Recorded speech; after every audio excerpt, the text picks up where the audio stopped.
अरे बेटा आओ आओ आओ। वहीं रुक जाओ नीलेश।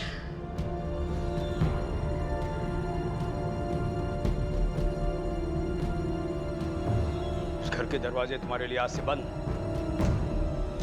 पर बाबू सफाई देने की कोई जरूरत नहीं है। मना किया था ना मैंने, नहीं माने ना तुमने मेरी बात। अरे यही लड़की मिली थी शादी करने के लिए। अपनी जात में लड़कियों की कमी पड़ गई थी क्या? सुनिए, आशीर्वाद तो देने दो बच्चों को। कौशल्या, अगर तुमने इसके सर पर हाथ रखा तो मेरा मरा मुंह देखोगी। निकलो तुम लोग यहाँ से। अब हमारी चिता को आग लगाने में मत आना, समझे? तो खड़े देख क्या रहे हो? जाओ यहाँ से, जाओ, निकलो, जाओ। चलो कविता।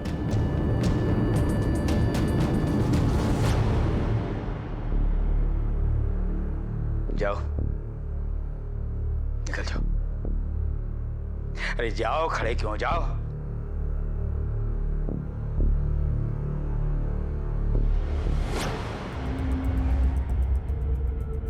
वकील साहब, और कितना समय लगेगा? अरे नीलेश जी, परेशान मत होइए, ये प्रोसेस बड़ा कॉम्प्लिकेटेड होता है। वकील साहब, समय हाथ से निकलता जा रहा है, अगर जल्दी कुछ किया नहीं तो। अरे नीलेश जी, चिंता मत कीजिए, ये जमीन जायदाद प्रॉपर्टी कहीं भागा थोड़ी जा रहा है, ये सब आपका ही हो। नंदलाल मिश्रा और उनकी पत्नी कौशल्या न जाने कितने तूफानों से गुजर रहे थे। अपने अंदर न जाने कितनी आग समेटे हुए थे, उन पर न जाने कितने गंभीर आरोप लगे थे। क्या नंदलाल और कौशल्या को इस आरोप में फंसाया गया था? क्या जेल से बाहर आने के बाद जितेंद्र का पीछा कर नंदलाल कुछ हासिल करना चाहता था? क्या झूठे आरोप और सजा का गुस्सा उसके मन पर था और वो अपनी खोई हुई इज्जत को वापस पाना चाहता था? आखिर क्या है इस कहानी का सच?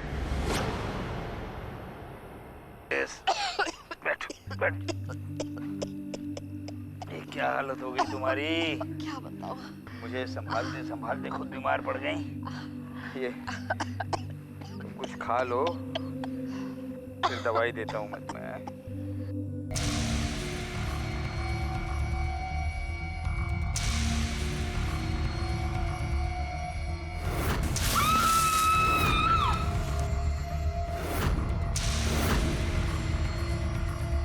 बिट्टू बेटा, आजा आजा आजा बेटा। बेटा, तुझसे एक बात साफ करनी थी। हमने तेरी माँ को नहीं मारा। मुझे उसके बारे में कोई बात नहीं करनी। योगी बोलते थे कि मेरी माँ का किसी और के साथ रिश्ता था। क्या ये बात सच है? पर रोज रोज मारते हैं मुझे। एक बार भी उनकी आंखों में मेरे लिए प्यार नहीं देखा।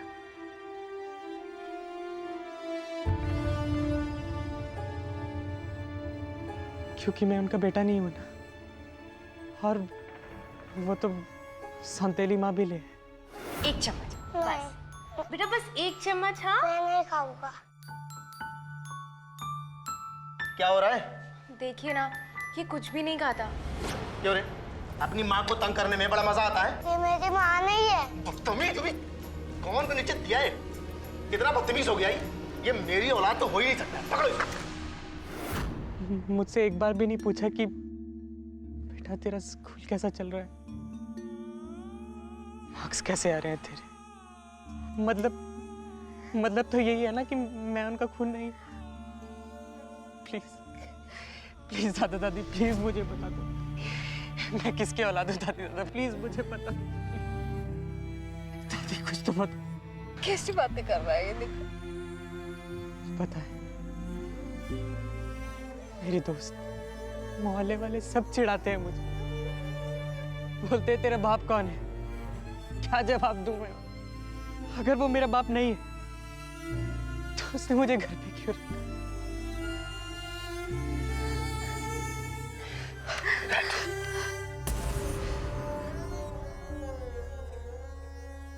तेरी माँ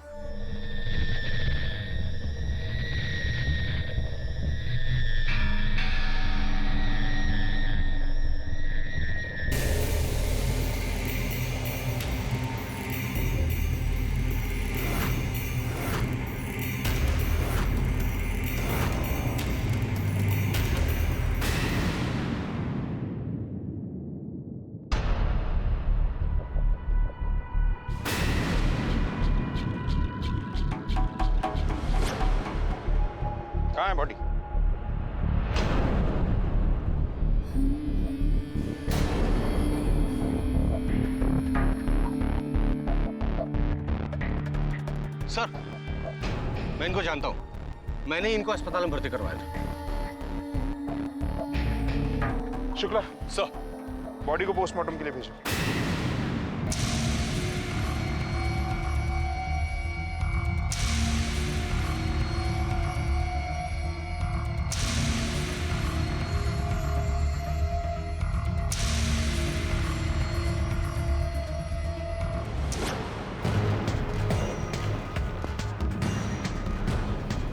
लो।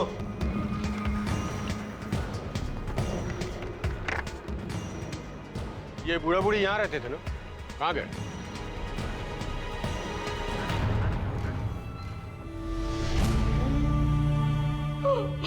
बाबूजी, बाबूजी, हमारी अपने आप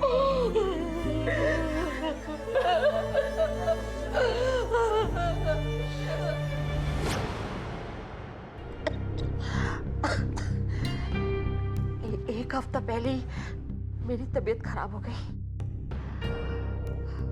मुझे दमे की बीमारी है। मेरी हालत उनसे देखी नहीं गई और वो अपना अहंकार छोड़कर मुझे लेकर नीलेश के घर रहने आ गई। लेकिन दिल से उन्होंने कभी भी दोनों को अपनाया नहीं। कौन मार सकता है आपके पति को? आपको शक है किसी पे? बदला लेना था अपने बाप से। बदला? किस बात का बदला साहब? उन्होंने तुम्हारी पहली पत्नी को मारा था। जब उससे कोई रिश्ता ही नहीं था साहब, तो बदला किस बात का लेना? तो फिर कुंडली जमा के क्यों बैठे थे उनके घर पर? सच तो ये है साहब कि हमारे बाबूजी ने हम दोनों को घर से बाहर निकालने के लिए कोर्ट में केस डाला है। इसी बात का झगड़ा है हम दोनों के बीच में, और कुछ भी नहीं साहब, बस इतना ही। घर हासिल करने के लिए तुम दोनों ने जान ले ली? नहीं सर, मैं मानती हूँ कि हमने उन्हें घर के अंदर नहीं आने दिया, लेकिन ये सब हमने नहीं किया। सर, हम इतने भी बुरे नहीं हैं, बल्कि जीना हमारा मुश्किल हो गया था उनकी वजह से। हमने किसी की जान नहीं ली है। क्या सच है क्या झूठ, ये हम तुम्हारे हलक से निकलवा लेंगे। सच को कब तक छुपाओगे तुम? सच यही है सर, हमने उन्हें नहीं मारा, हम लोग खूनी नहीं हैं। नफरत थी अपने बाप से, लेकिन इतनी भी नहीं कि मैं उसकी जान ले लूं। मरते मरते भी हमें फंसाकर चले गए। पता नहीं किस जन्म का बदला ले रहे थे। सर, नंदलाल के पोस्टमार्टम रिपोर्ट के मुताबिक उनका मर्डर 3 दिन पहले रात को, लेकिन उस समय कमल और कुसुम के मोबाइल के लोकेशन उनके घर की है। कहीं इन दोनों ने किसी और को सुपारी तो नहीं दी? वो तो ये भी सकता है कि दोनों ने जानबूझ के अपने मोबाइल घर पे छोड़े हो। कमल और कुसुम दोनों के बैंक डिटेल निकलवाओ। शुक्ला, उस वक्त ये जितेंद्र कहाँ था? इस जितेंद्र से भी मिलना होगा। सर, नंदलाल ने जितेंद्र पे अपनी बहू के मर्डर का आरोप लगाया था। उसका कहना था कि जितेंद्र का उसकी पहली बहू के साथ चक्कर था, और जेल से आने के बाद नंदलाल ने जितेंद्र को तंग करना शुरू कर दिया था। जीना हराम कर रखा था उसका। जितेंद्र ने एफआईआर की थी कि नंदलाल उसे हैरेस करता है।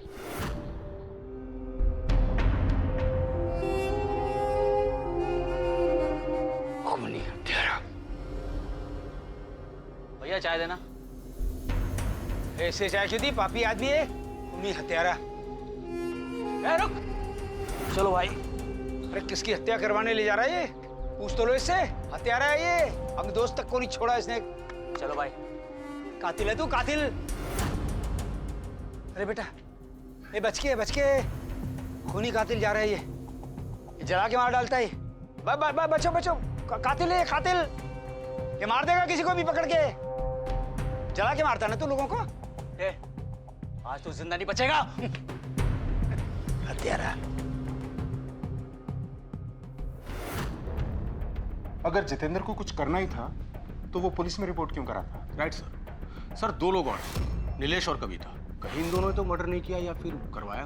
क्यों? सर, बाप ने इतना बेइज्जत करके घर से निकाला, जायदाद से बेदखल कर दिया, फिर भी ये दोनों हस्बैंड वाइफ इतना प्यार जता रहे थे।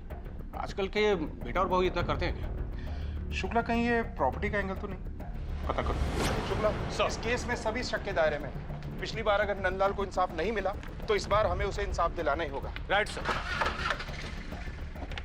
चलो। अब पुलिस को विश्वास होने लगा था कि नंदलाल किसी से कुछ छीनने के लिए नहीं, बल्कि न्याय के लिए लड़ रहे थे, ताकि उन पर और उनकी पत्नी पर लगे दाग हट सके। लेकिन इंसाफ की नजर में उनकी बहू का केस क्लोज हो चुका था। अब सवाल यह था कि अगर उन्होंने सरिता की हत्या नहीं की थी तो फिर मुजरिम कौन था? और अब नंदलाल मिश्रा की हत्या भी हो चुकी थी तो पुलिस इस सोच में थी कि क्या इन दोनों हत्याओं का जिम्मेदार कोई एक ही इंसान था। लेकिन नंदलाल के खून की वजह क्या थी? क्या जितेंद्र का वाकई इन दोनों केसेस से कुछ लेना देना नहीं था?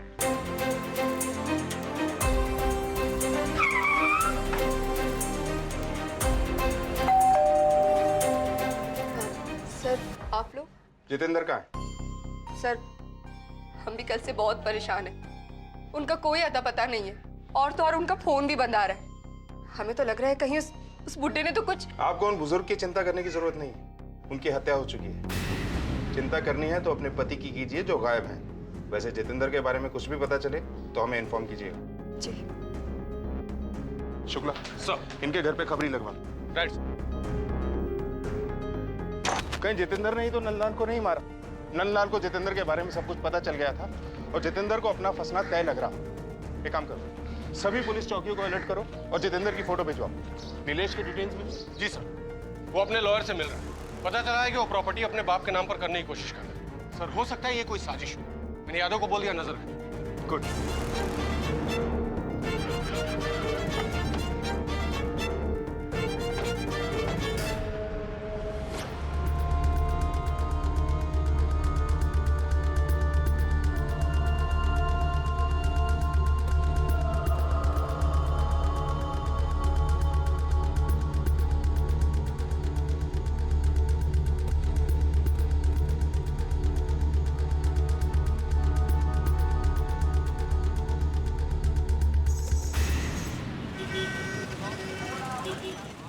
देखिए लड़के की कंडीशन बहुत सीरियस है, 60% जल चुका है, इसलिए फिलहाल कुछ कहना बहुत मुश्किल है। फिर भी हम ट्राई कर रहे हैं। Excuse me.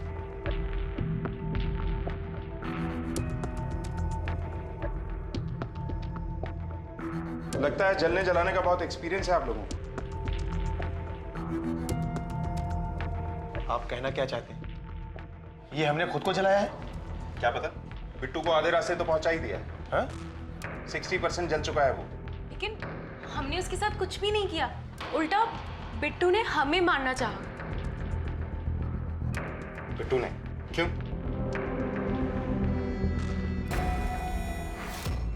अरे यार क्या पार्टी थी, मुझे तो बिल्कुल सच में उसका डांस तो मतलब कमाल का। किसी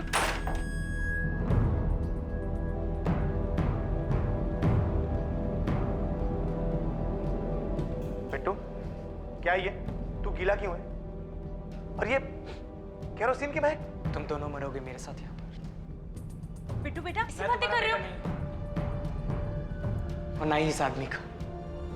तुम दोनों को पता चलेगा कि रोज रोज जलना कैसा।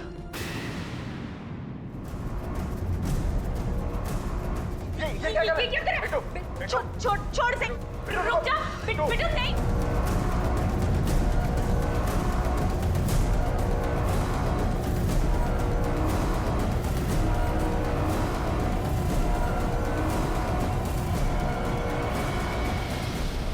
बिट्टू ने ये सब हमें सजा देने के लिए किया।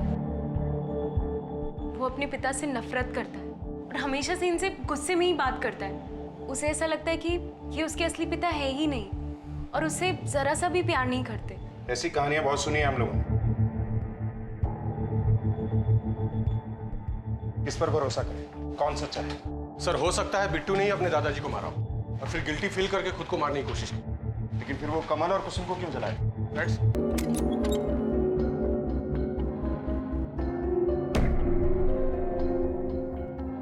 जी नमस्ते।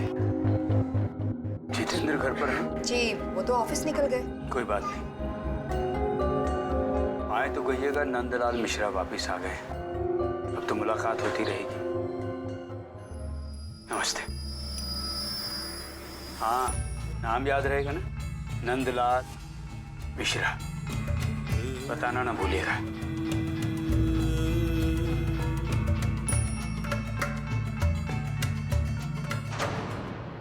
आप जाओ, मम्मी आ रही है अभी। हाँ ध्यान कहाँ है आपका? मैं कुछ बात कर रही हूँ। आपको पता है बुजुर्ग इंसान था लेकिन बहुत ही अजीब था। वो है कौन? क्यों आ रहा है बार बार मिलने?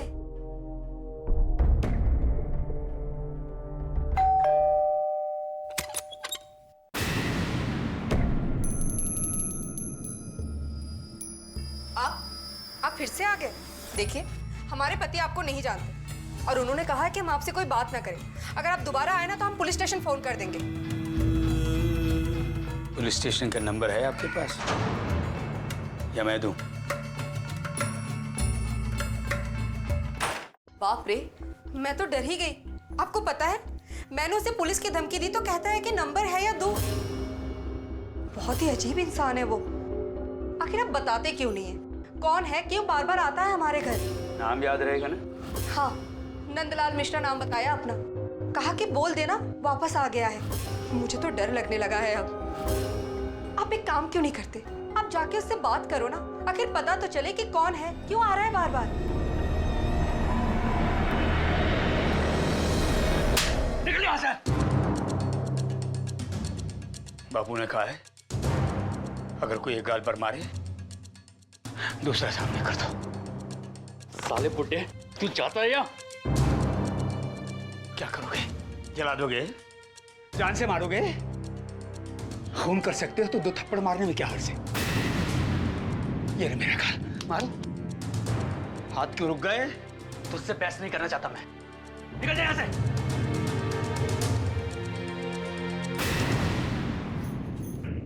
आज आपको सब बताना ही पड़ेगा। हत्यारा क्यों कहा उसने आपको? और आप खून कर सकते हो, इसका क्या मतलब है? देखिए, मुझे बहुत डर लग रहा है। साफ साफ बताइए ना, बात क्या है? आप चुप क्यों हो? बोलो ना।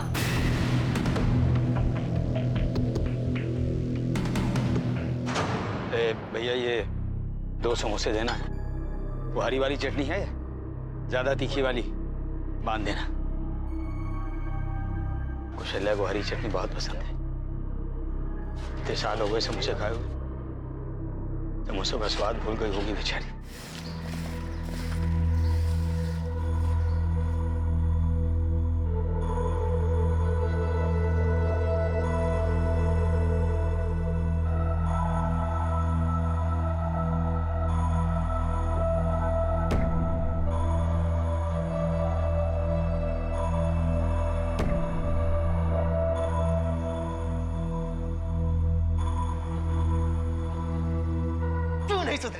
नहीं सुधरेगा ना?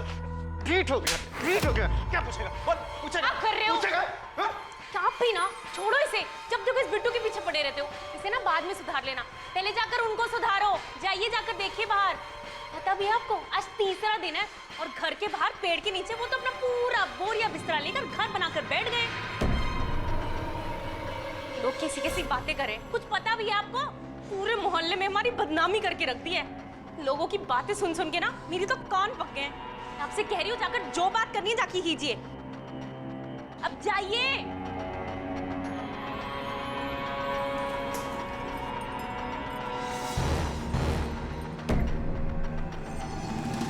अरे ये क्या कर रहे हो? क्या कर रहे हो? ये चुपचाप तो रह रहे हम लोग। जीना मुश्किल कर दिया है हमारा। तुम्हें रहने के लिए यही जगह मिली है। चल बुढ़िया, निकल निकल। अपने पति को समझा ले, ज्यादा नाटक ना करे वरना। हमें जो समझाना था वो हमने समझा दिया, बाकी बुढ़े को तुम समझाना। हमारे मोहल्ले में खूनियों के लिए कोई जगह नहीं है, समझ गए?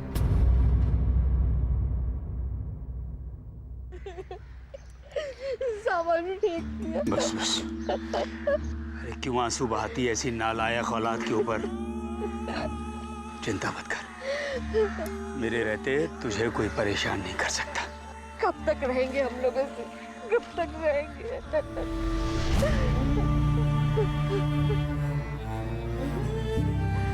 तब तक जब तक हमें न्याय नहीं मिल जाता, तब तक जब तक मैं उनसे उनका सुख चैन नहीं छीन लेता जिन्होंने हमसे हमारी जिंदगी के 10 साल छीने। उम्र कैद भुगत चुके हैं उनकी वजह से हम।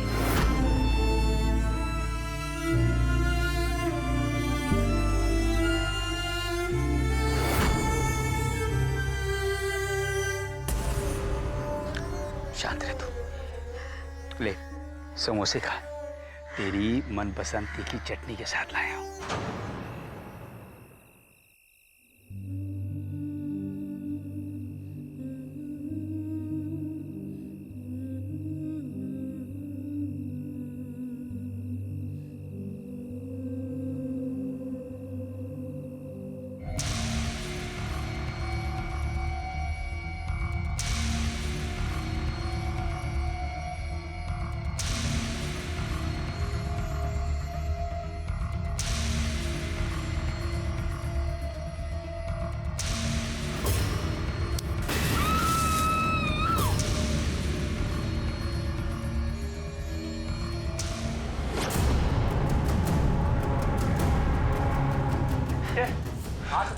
एक कर दूंगा मैं। क्यों पीछे पड़ा मेरे?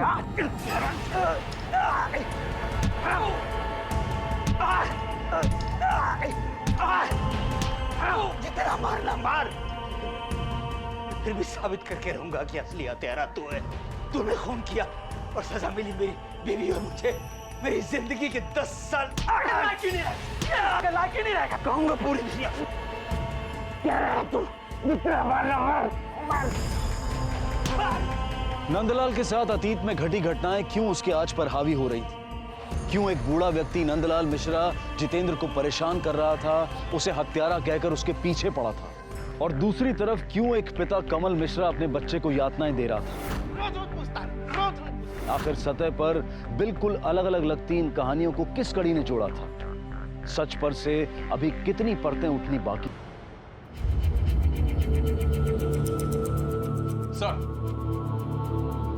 सर ये देखिए, पिछले 3 दिनों से कई घंटों तक बिट्टू और नंदलाल मिश्रा के फोन की लोकेशन सिम रही है।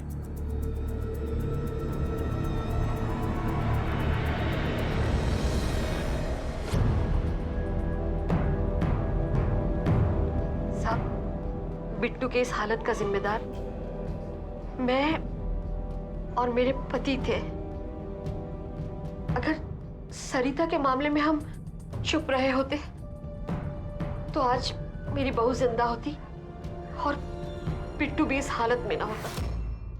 परेशान हो गई हूँ मैं जितेंद्रा, कमल के साथ रह रह के। 6 साल हो गए हैं शादी को, लेकिन उसने कभी भी मुझे अपना नहीं समझा। तुम तो मेरे दोस्त हो ना, बताओ ना मैं क्या करूँ, क्या करूँ? तुम टेंशन मत लो, सब ठीक हो जाएगा।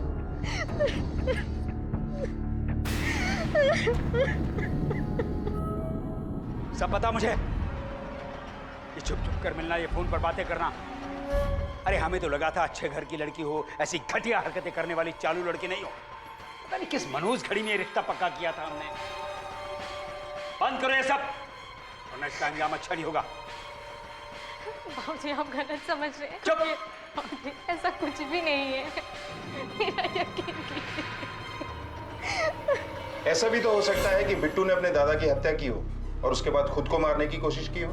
नहीं नहीं, ऐसा नहीं हो सकता। अभी कुछ दिन पहले की ही तो बात है। अरे क्या बोला मेरी माँ के बारे में तूने? क्या बोला? बिट्टू बेटा बेटा हट, क्या कर रहे हो? हटिए पीछे। मैं छोड़ूंगा नहीं। मेरी बात सुन बेटा, तू रुक रुक। मैं कोई नहीं है। जा बेटा, छोड़ो मुझे। जा जा। किसी का रुकना बेटा, रुक। मारना है ना मुझे, मुझे मार। गालियां देना चाहता, मुझे गालियां दे। मैं तेरा गुनाहगार हूँ बेटा। उसने क्या किया? मैंने किया। मैंने सच को नहीं छुपाया है ना, तो मेरे सच बोलने की वजह से तुझे सजा मिली है। गलती मेरी है, मैंने तेरे बारे में नहीं सोचा था। इस गलती की सजा दे मुझे। मार बेटा, मुझे मार मुझे। क्या कर रहे हो दादाजी? मुझे मार बेटा।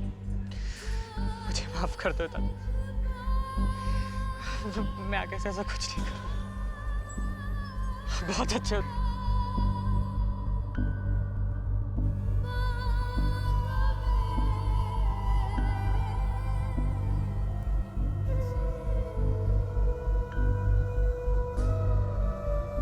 उसके बाद बिट्टू अपने दादू से अक्सर मिलता रहता था। दोनों एक दूसरे से बातें करते रहते थे। बहुत करीब आ गए थे दोनों। बहुत खुश थे वो लोग।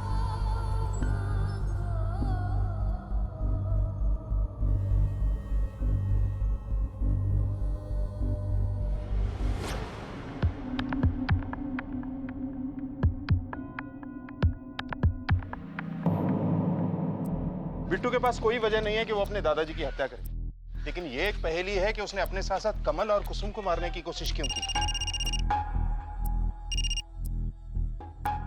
हाँ बोलो। ठीक है सर, जितेंद्र एक होटल में छुपा हुआ है। चलो।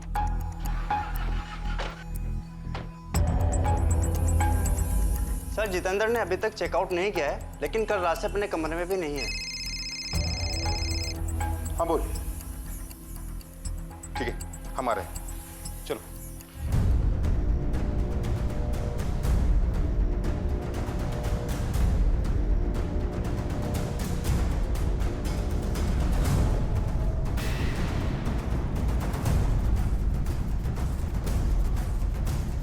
शुक्ला सर, पूरे एरिया के अच्छी तरह से छान मारो। सर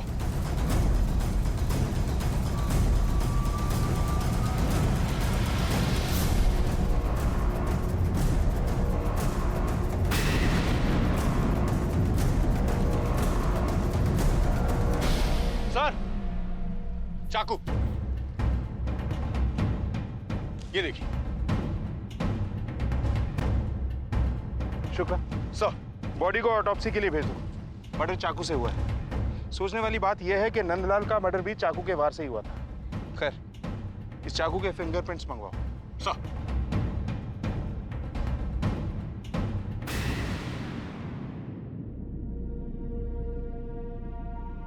देखिए, आप रोज रोज यहाँ मत आए। हमें जैसे ही कुछ पता चलेगा हम आपको इन्फॉर्म करेंगे। साफ दूध की जली, मेरी चिंता मत कीजिए। मैं यहाँ किसी को तंग नहीं करूंगी, लेकिन जब तक मेरे पति को इंसाफ नहीं मिल जाता मैं यहाँ से नहीं हिलूंगी।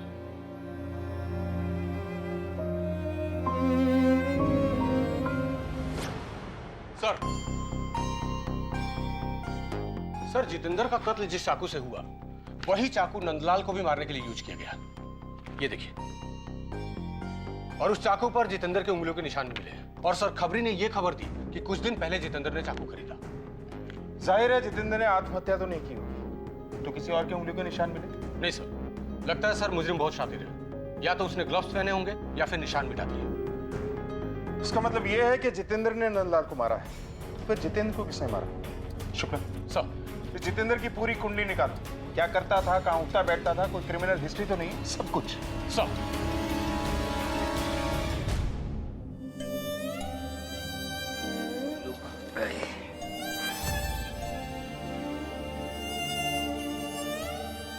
पुरानी बातों का बोझ लेकर कब तक जीते रहेंगे?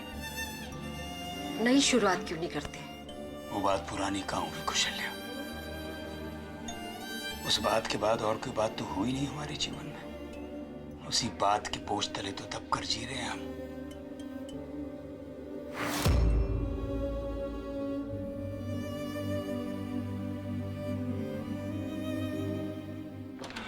सर जितेंद्र के बारे में सारी इंफॉर्मेशन मिल गई है। वो एक इंश्योरेंस कंपनी में काम करता था।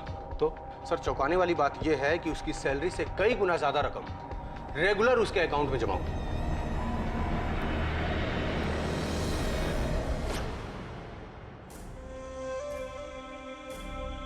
सर हमें कुछ भी नहीं पता। हम आपको कुछ भी नहीं बता सकते। अब तो हमें ऐसा लगता है कि हम उन्हें बिल्कुल भी नहीं जानते थे। सर 10,000 की सैलरी में इतना कुछ तो नहीं हो सकता। कहां से है ये सब कुछ? वो सर हमारे हस्बैंड हर महीने घर के खर्चे के लिए ऊपर से 5-6 हजार देते थे, लेकिन हमें नहीं पता कि ये पैसा वो कहाँ से लाते थे। हाँ, लेकिन मैं हर खर्चे का हिसाब रखी हूँ अपने कॉपी में तारीख के साथ। ठीक है जी।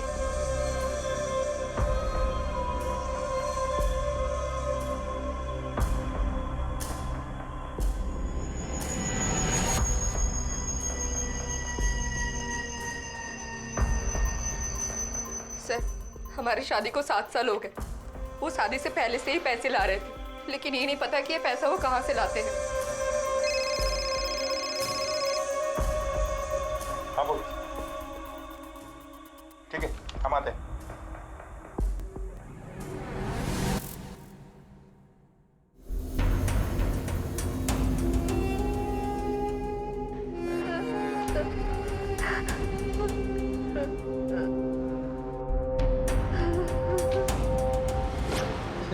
सर मैं पुरानी एल्बम ढूंढ रहा था अपनी माँ की फोटो के लिए, तो तभी मुझे पापा और सौतेली माँ की कुछ फोटो मिली कॉलेज की।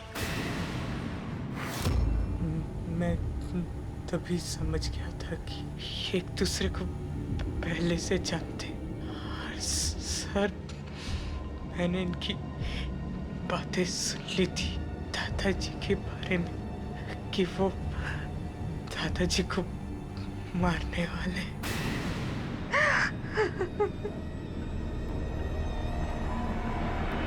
साथ कहना पड़ रहा है कि हम ये केस सुलझा नहीं पाए।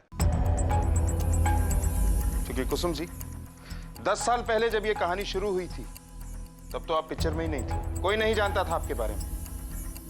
खैर, आप दोनों को एक खुशी की खबर देता हूं। बिट्टू को होश आ गया है और उसने हमसे खुलकर बातें की हैं। उसने हमें बताया कि उसने खुद को मारने की कोशिश क्यों की, या फिर मैं यूं कहूं कि आप दोनों को मारकर खुद को सजा देने की कोशिश क्यों की, क्यों किया ये सब।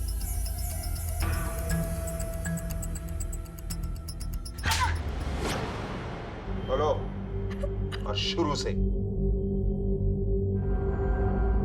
सर, मैं और कमल कॉलेज टाइम से एक दूसरे से बहुत प्यार करते थे, लेकिन जब नीलेश भैया की शादी के बाद बाबूजी ने उन्हें घर से निकाल दिया तो हमें लगा कि वो हमारी शादी के लिए तो कभी नहीं मानने वाले। पहले तो हमारे अफेयर के बारे में किसी को कुछ पता नहीं था, लेकिन जब बाबूजी को सरिता और उसके आशिक पर शक हुआ तो हमने एक उपाय सोचा। एक दिन घर में कोई नहीं था तो मैंने कुसुम को घर पे बुलाया और मैंने चुपचाप से घर में जाकर किचन में गैस पाइप को काट दिया। मैं घर से बाहर ही निकल रही थी कि जितेंद्र ने मुझे देख लिया।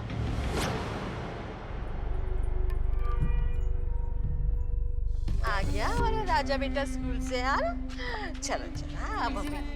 बेटा आप बैठो, मैं आपके लिए दूध लेकर आती हूँ। हाँ मम्मी नाश्ता लेके आती है तेरे लिए, है ना। एक मिनट में जरा तेरा बैग रख दूँ।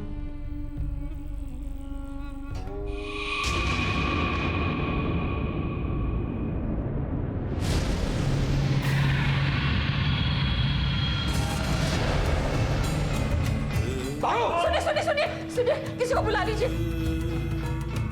अरे रामेश्वर भाई, अरे रामेश्वर भाई, बहू को, मेरी बहू जल गई मेरी। ये रुक रुक, तो रुक। जितेंद्र इतने सालों तक ब्लैकमेल करता रहा मुझे। तुमने तो अपना भविष्य उज्जवल कर लिया है कमल के साथ शादी करके। कुछ हमारे बारे में भी सोचो। मेरे प्यार की खबर पे तो तुमने अपना घर बना लिया है। अगर मैं मुंह खोलूंगा ना तो सीधा अंदर जाओगी, सोच लो।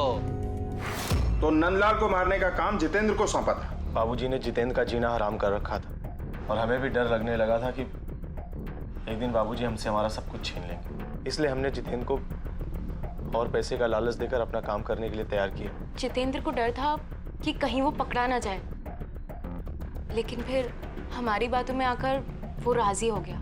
उसने हमसे 10 लाख रुपए मांगे। उसे लगा कि वो बाबूजी को मारकर कहीं गायब हो जाएगा। तो उसने बाबूजी से कहा कि वो सरिता का मर्डर कन्फेस करना चाहता है, उन्हें कुछ बताना चाहता है, और इसी बहाने से उसने बाबूजी को एक सुनसान जगह पर बुलाया। तुझे आज मैं एक चौंकाने वाली बात बताता हूँ। तुझे मिलना था ना अपनी बहू के असली कातिल से, तो देख पलट के, देखना।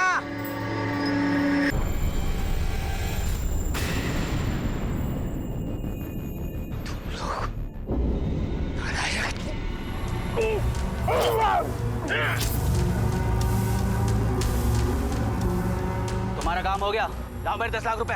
देते हैं? इतनी जल्दी क्या 10 लाख की? 10 लाख में लाश को ठिकाने लगाना भी शामिल है। पहले लाश को ठिकाने लगाओ, फिर देते हैं ना 10 लाख। चलो उठाओ।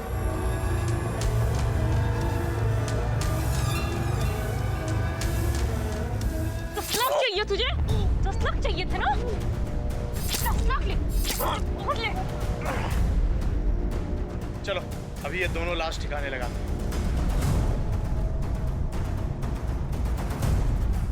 शर्म आती है तुम जैसे लोगों पर। अब जिंदगी भर जेल में पड़े यही सोचते रहना कि क्या मिला ये सब कुछ करके। कुसुम और कमल मिश्रा को जितेंद्र की हत्या के आरोप में और सरिता की हत्या की साजिश और सबूत मिटाने के आरोप में गिरफ्तार किया गया है। एक परिवार के निजी रिश्तों की उलझनों का सबसे बुरा असर हुआ बिट्टू पर। अब उसकी दादी ही उसके जख्मों पर मलहम लगा रही है। आखिर क्या हासिल हुआ इस जुर्म से? लेकिन रिश्तों का हासिल है क्या? घर, जमीन, जायदाद, रुपए, पैसे, गहने, या फिर जिसका रहीम के दोहे में वर्णन है, प्रेम का धागा, वो हासिल है? क्या बूढ़े माँ बाप हमारी नजरों में उनकी मौत के बाद उनके पीछे छूटी सिर्फ जायदाद हैं? और अगर यही उनकी कीमत है तो फिर क्यों माँ बाप अपने बच्चों के लिए रुपया, पैसा, जमीन, जायदाद जमा करते हैं? ये हम सबको अपने आप से पूछने की जरूरत है। एक आखिरी बात, जो मान्य है उसे मिटाकर एक बार हर रिश्ते, हर संस्कार, हर मूल्य को अगर हम नए सिरे से देखें तो शायद कोई और ही सच दिखाई देगा। शायद ये समझ में आएगा कि हर रिश्ते की एक उम्र होती है और अगर कोई रिश्ता उम्र भर के लिए बोझ, जिम्मेदारी या जरूरत बन जाए तो उस रिश्ते की बुनियाद प्यार नहीं है। इसी विचार के साथ अब मैं अनूप सोनी आपसे विदा लेता हूं। फिर मुलाकात होगी अगले एपिसोड में एक और चौंका देने वाले केस के साथ। तब तक अपना और अपने परिवार का ख्याल रखें और देखते रहें क्राइम पेट्रोल डायल 100। सबक एक को सीख हम सब